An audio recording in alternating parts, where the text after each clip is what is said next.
osjećamo se predivno, uzbuđeno, počašćeno i vrlo nam je drago što se to upravo desilo ovdje u predivnom ambijentu, znači Poliklinike Dentelli.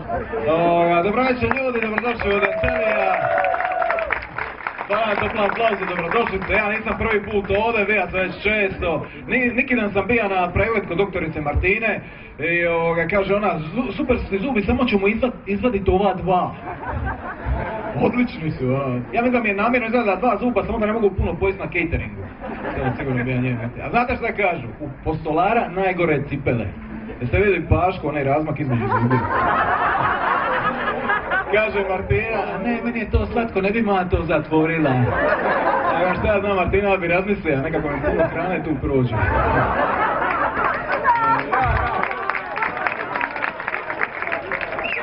Nekako smo kliknuli s Paškom, upali smo dobro u priču, razumijemo se, on je jako kako bi rekao, čovjek koji razumije marketing, zna šta hoće, a nekako kliknemo po smislu za humor, imamo neku zajedničku priču, dobru zajebanciju i to se nekako razvilo i dalje, evo, pretočilo se u ovaj event, baš mi je drago da smo i mogli stand-up donijeti ovdje u Dentellija, iako Paško nikad nije bio, govori, ali moram doći na vaš nastup, jebi ga, došla je sad kad smo mi došli kod njega. Drago mi je evo da je Igor organizirao reviju baš u mom rodnom gradu, s time mi je bilo lakše da nekako sudjelujem u tome, barem jeli s mojim dolaskom. Evo, zahvalna sam nekako na tom poznanstvu, mislim da je stvarno jako kreativan i ono što je meni super je prepozitivan lik. In French we call it bordel. Okay, look, I put it here and I need you to concentrate. And this time is 2 times. 2 times never works. It stays like that, you know. So you really need to believe it. Do something. This was powerful, right? And when she does that, automatically she peaks. Congratulations, she's good. Yeah, take it.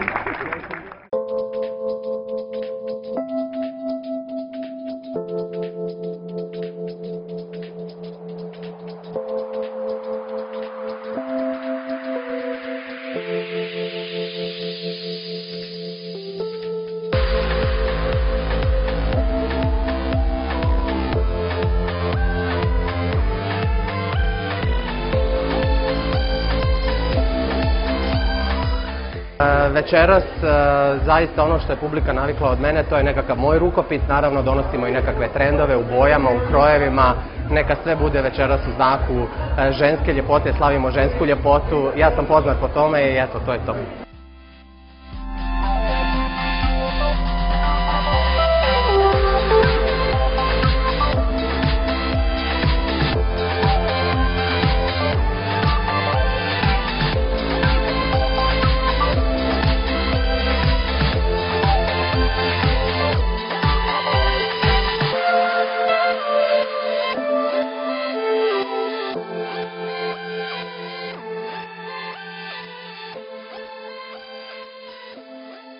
Evo, ja sam radila zube u Dentellija kod naše Martine. Atmosfera je opuštena, iznimno su profesionalni, brzi, ljubazni i stvarno, evo, osmijeh je najljepši dodatak.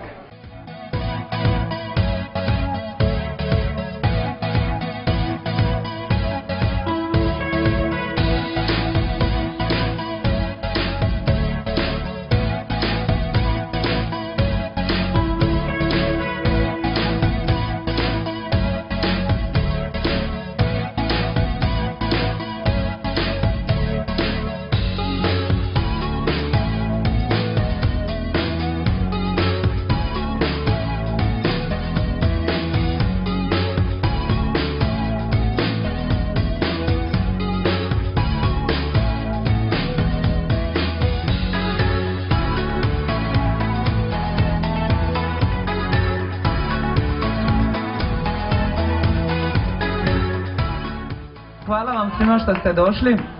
Znate, kad smo otvarali, stvarali Dentelli, onda mi je prijatelj rekao da moram napisati misiju, viziju i ciljeve.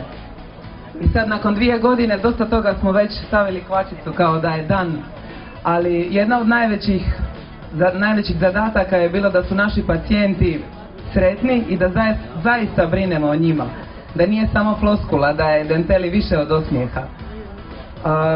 Raditi zube, kreirati novi osmijeh, raditi promjenu iziskuje i vremensku, i psihološku, i financijsku, i svakakvu odluku, znate. I onda kad vi u tom trenutku poklonite naše povjerenje, vaše povjerenje nama, onda smo se mi htjeli ovom gestom zapravo zahvaliti na tome.